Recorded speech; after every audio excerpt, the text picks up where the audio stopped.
Welcome to another episode of From the Honeycomb, a podcast that creates a spark of positive energy in your home from design, architecture, yoga, meditation, and travel.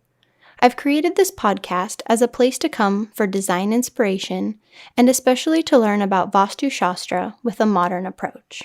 I am your host, Katerina, and welcome to From the Honeycomb.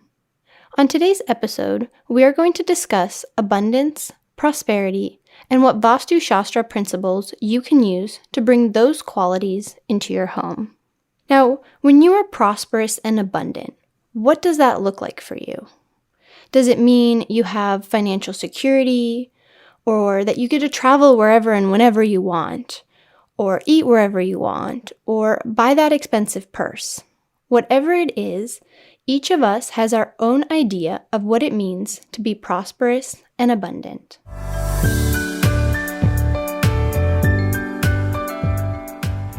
Let's begin sharing by something we are grateful for. So wherever you are in this moment, whether you are cooking dinner, listening to this on your way to work, or to pick up the kids from school, whatever it is, take a moment to forget anything you're working on and think of something that you are grateful for in this moment. It could be something small or something big, whatever that has made you happy, for example. For me right now, I am really grateful for these amazing new headphones I received as a Christmas gift from my cousin. They are the coolest pink headphones for podcasting, and why I'm so grateful for these is they fit perfectly. And the headphones I was using previously, I constantly had to adjust and fix as I was recording, and it would drive me nuts. And so it feels so good that I have these pair of headphones on. I'll have to take a picture and post it on my Instagram account to show you guys because they fit so properly, they're just so good, and I kind of feel a little bit more professional too in this podcast.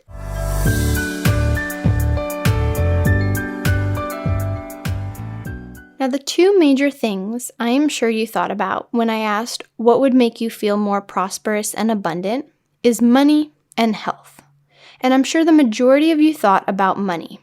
And money oftentimes gets a bad reputation as being the root of all evil, causing greed, but it's very natural to want money in our society today because money provides us a currency we can use to buy food, pay rent or the mortgage, buy us clothes, the necessities, but it's also there for things we like, such as travel, going to concerts, or buying the latest iPhone.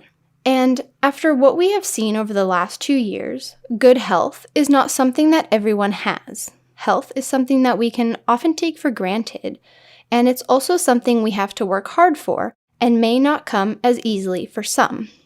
Now, whatever it may be that you have chosen you would like more of, let's discuss some ways to bring in more of that abundance into your home.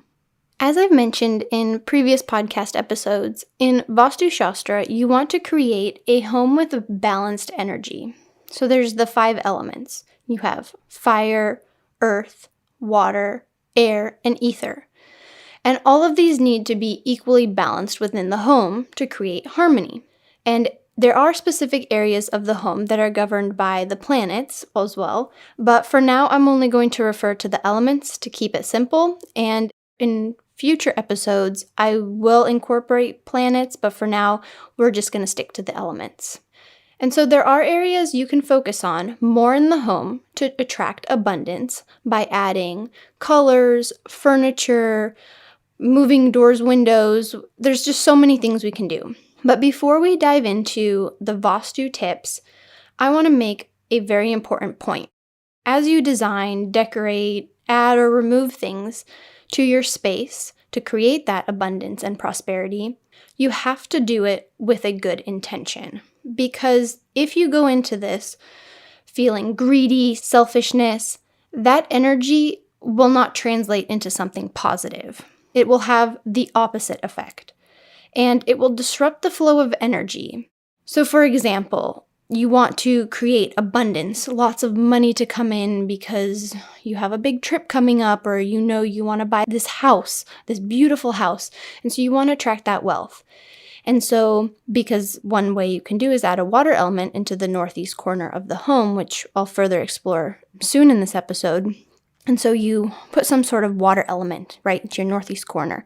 And as you do so, you go, yes, when I put this in this corner, it's going to make me so much money, and then it's going to be so great, but I want this to make me money.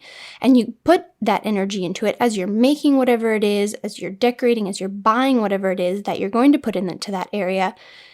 You're creating negative energy. You're disrupting the flow of energy that's already there, and you won't allow positive energy to come in. So you can't go into any of this with a bad intention, because it won't allow for that positive energy and that abundance and prosperity to flow in as you wish that it will. Along with that, I want to share a story with you about a Sufi mystic, and I hope I'm pronouncing this correct, is someone who believes in a kind of Islam known as Sufism, and whose goal is to have direct personal experience of God. And so there was a Sufi mystic who was visited by a king that brought him a beautiful gift of these stunning golden scissors. And the Sufi mystic thanked the king, but told him he could not accept the scissors because, although they were a lovely gift, they were completely useless to him, and it would have been better if he was gifted a needle instead. Now the king, super confused because he thought these golden scissors were so rare, so beautiful, why wouldn't it make the Sufi happy? But the Sufi mystic explained, scissors cut things apart, but needles bring things together. And so the Sufi continued explaining to the king that what he does is he teaches people to live in harmony with nature and one with the divine. And so whenever you try to do something alone or separate or cut off from the whole, the entire flow of life is disrupted. But by working together with nature, it brings success. The lesson from this story is that when you work together with a natural balance, you attract the energy to flow and circulate, bringing in opportunities for abundance rather than disrupting the flow. For example, cutting it with scissors or going into something with a bad intention. It's going to disrupt that flow. And so you want to tie everything together like you would a needle. All right, and now for how do we tap into prosperity and abundance through Vastu Shastra principles. The north part of the home is associated with the air element and our finances and prosperity. There's this magnetic energy that is received from this direction that creates financial growth. And so ideally your home has windows in the north that allow this energy to enter your home. But if there are trees or other buildings, this could block the energy. Now, of course, I don't expect you to start demoing walls to make room for windows or cutting down your trees to creating this balance in the north part of your home. Because it's the air element, you can add things such as a wind chime or an incense, because the smoke from the incense is part of the air element. You can also add colors of dark gray, grayish blue to a dark blue. This could be with a painting on a wall or adding furniture that is one of those colors. Also, you can add the air element, which is a triangle pointing up, bisected by a line towards the top. And what you can do with this air element symbol is you can paint it onto something, draw it onto something. That way you introduce the air element. And there's also the northeast corner of the home, which is governed by the water element. And that represents wealth, health, and success. And in this area of the home, you can focus on balancing with the energy of water. This area of the home can have a water feature, such as a fountain. And a fountain is one of the stronger tools to attract abundance because it helps stimulate the negative ions. You can also add a pond, or keeping it more simple, a picture of a pond, lake, waterfall, or the ocean. And you can add colors such as blue and green. And then also there's the water element symbol, which is an upside down triangle. If you listen to a previous episode of mine, I don't remember which one it was specifically, but I mentioned how in our home we have a barbecue in the northeast corner of our patio. A barbecue is represented by the fire element. If you have a fire element, it can symbolize your finances burning up, which we definitely don't want. Since we don't have anywhere else to put our barbecue, what we've done to rebalance the patio in this area of our home is we introduced a fountain that Jessie made, which was stunning. And I've also painted the water element on one of our plant pots. And in addition, I've introduced blue into our patio by purchasing blue cushions for our chairs. After painting the plant pot with the water element, both Jessie and I received raises within a week. When we added the fountain, we started to receive money for our wedding. When we added each of these, though, we did so without disrupting the area of the patio. We didn't have to chop anything down, knock anything over, rearrange crazily. We kept with what we had in the patio space. We just added on to these elements to help rebalance without disrupting anything because we wanted to enhance the area and incorporate parts that were already there. And of course, we also did this with good intention. The fountain, for example, was built from this old sink that Jesse had on a job. He works in construction and they were going to demo the entire house and he wanted to keep this beautiful marble sink. And he used wood that he had used to build. Actually, we technically have 2 fountains at my house, I should say. And both of these fountains were built with good intention, right? Jesse used things he could recycle, and he spent time, creativity on the project. And so the fountain was brought in with good intention. Also, we didn't want to go, oh my gosh, I'm going to put this in the corner and I hope every day that I'm going to get more money. We did it with a positive intention and kind of just surrendered, which if you listen to my last podcast episode is the theme of this year for me. We just invited this element, changed the energy of the space, and then kind of just let it be. Let that energy flow by itself. Don't push it. Don't force it. That's also another thing is don't force that energy because you will not get that positive energy, that abundance to flow back to you. Now, if some of these ideas are not possible for you for whatever reason, as far as adding things into the northeast corner of your home, maybe you live with roommates and you can't fully change everything up, there is a smaller scale way of bringing abundance and prosperity into your home. And what that is by creating an altar. So an altar can be, for example, just a small side table, or for my altar, for example, is this beautiful wood altar that I designed. It's in the shape of a triangle, and what you want your altar to have are all of the elements, right? Because again, you want to balance the energy, even of this little, when you think of your home, it's like the macroclimate, and this is your microclimate, your little small area of your home. And so you can add this altar, and in this altar, create a balance of all of the elements. And so, for example, in my altar, I have the earth element, which are my crystals. I have the water element. How I incorporated the water element is there's these weather things. I don't know how accurate they are, but it's a teardrop glass case, and inside of it is water with something else. Inside of it, it almost looks like snowflakes, and it's supposed to change when the weather changes.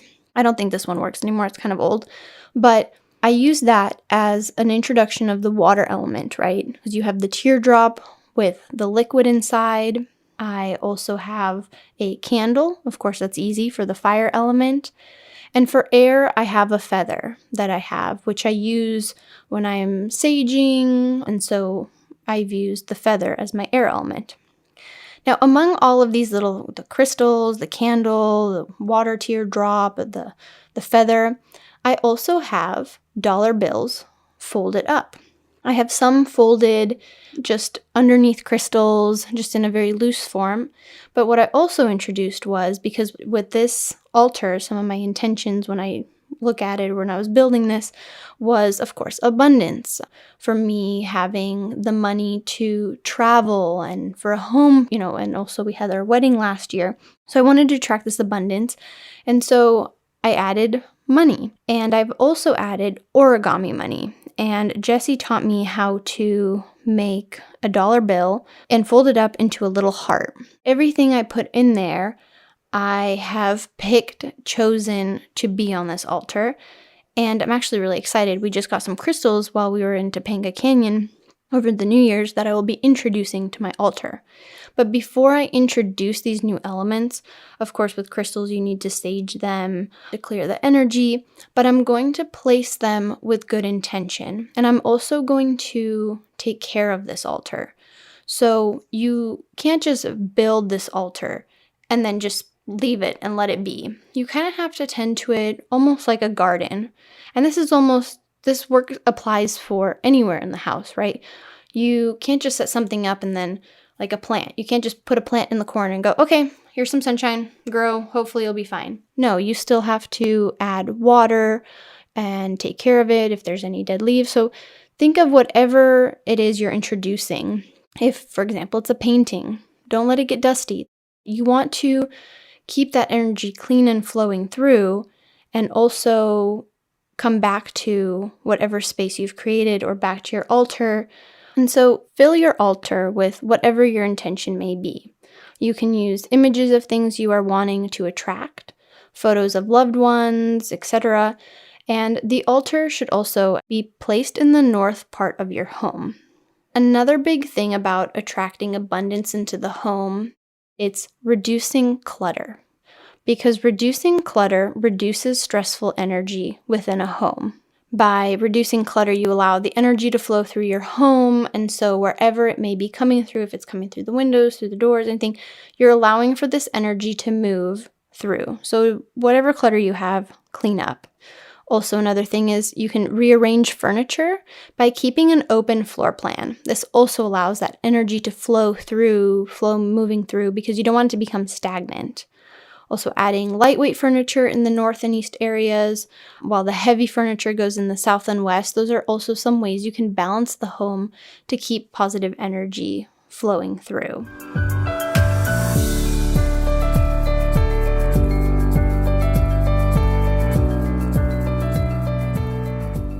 Looking back on this episode, you can think of ways to add elements and things to the north and east part of your home, which are governed by abundance. And so whether that's money, health, or something you would like, maybe a trip, or you are saving up for a home, anything you want that will give you that abundance, focus on those areas of the home in the north, the northeast, or making that altar. Any of those things you can do to allow this positive energy to flow. Let that energy come into your home, because that positive energy is going to bring those qualities in. And so I'm very excited to know what you took away from this episode. And I'd love if you would tag me in any photos so I can see how you created a space to attract more abundance and prosperity into your life. If you liked this episode, please give it a heart or thumbs up, and click the follow button so you can stay up to date on the latest episodes. Thank you, and see you next Friday.